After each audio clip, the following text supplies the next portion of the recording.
مجھے ایک بڑا جملہ بڑا پسند ہے. ہمارے مبارک اور پاک اجداد میں سے حضرت ہاشم رضی اللہ تعالیٰ عنہ یہ حضور پاک کے پردادا لگتے ہیں. حضور پاک کے پردادا لگتے ہیں، یعنی فار تھی فار. حضرت ہاشم رضی اللہ تعالیٰ عنہ جن کے نام سے قبیلہ بنو ہاشم کہلاتا ہے، جن کے نام سے قبیلہ جو ہے وہ قبیلہ بنو ہاشم کہلاتا ہے. حضور علیہ السلام کی بارگاہ اقدس میں ایک روز سیدنا جبریل امین علیہ السلام حاضر خدمت ہوئے اور آ کے کہتے اللہ کے پیارے رسول، میں نے زمین کے مشرق و مغرب جو ہیں وہ الٹ پلٹ کے دیکھ لیے ہیں، مگر مجھے آپ جیسی شخصیت کوئی نہیں ملی اور بنو ہاشم جیسا قبیلہ کوئی نہیں ملا. وہ بنو ہاشم جو ان کے نام سے منسوب ہے قبیلہ. حضرت ہاشم جو تھے وہ جب مکہ کے سردار ہوئے تو حج کے موقع پر آپ لوگوں کو تلقین فرمایا کرتے تھے. ایک مرتبہ آپ نے تلقین فرمائی، وہ جملہ مجھے بڑا پسند ہے. آپ نے تلقین فرمائی اہل مکہ کو، کہا اے مکہ والو، حاجی آ رہے ہیں شہر کے اندر حج کرنے کے لیے، ان کی خدمت کرو اور ان کو فیسلٹیز دو اور ان کے کھانے کا انتظام کرو، ان کے رہنے کا انتظام کرو، ان کے باقی ساری سفر کی ضروریات کا انتظام کرو.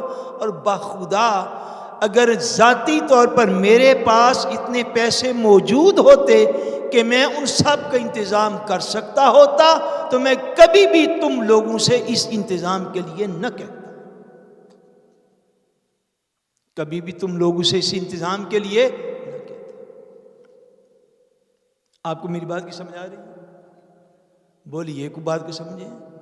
میں تو یہ کروں، مجھے حضرت ہاشم کا یہ جملہ بڑا پسند ہے کہ انہوں نے فرمایا لوگوں اگر میں حجاج کے انتظام خود کر سکتا ہوتا تو کبھی بھی میں تمہیں اس امر کے لیے جو ہے وہ میں تمہیں کبھی بھی ایسا نہ کہتا.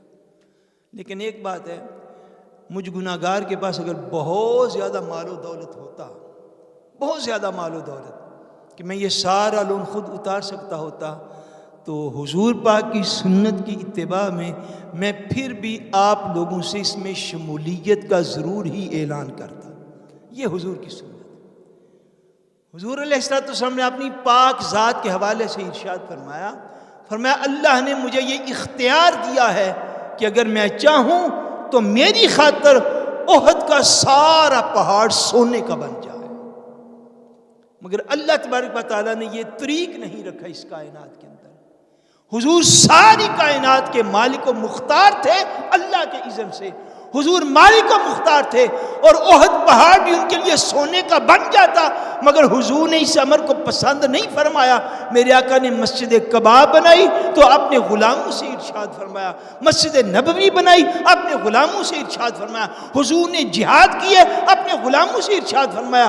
حضور نے کسی کی مدد کرنی ہوتی تو حضور اعلان فرماتے، فنڈ ریزنگ کے لیے لوگوں کو موٹیویٹ کرتے، اللہ کا حکم انہیں ارشاد فرماتے تاکہ اللہ اور اللہ کا رسول اگر چاہتے تو ہر چیز امر کن سے بن سکتی تھی. مسجد قباء امر کن سے بن جاتی، مسجد نبوی امر کن سے بن جاتی، جہاد امر کن سے ہو جاتے.